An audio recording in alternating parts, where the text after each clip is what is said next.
আপনার গুনাহ কি পাহাড়ের মতো, নিজের ভেতরে লুকানো পাপ, কাউকে বলতেও পারেন না।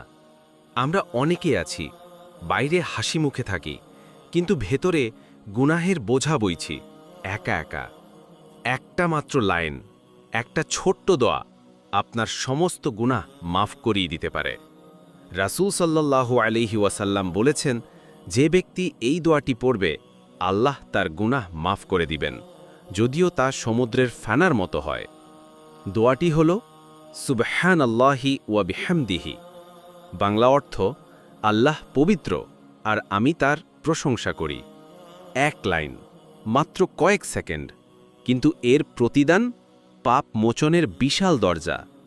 ভাই, আপনি যতই পাপ করে থাকেন না কেন, দোয়া কখনো ছোট হয় না আল্লাহর কাছে।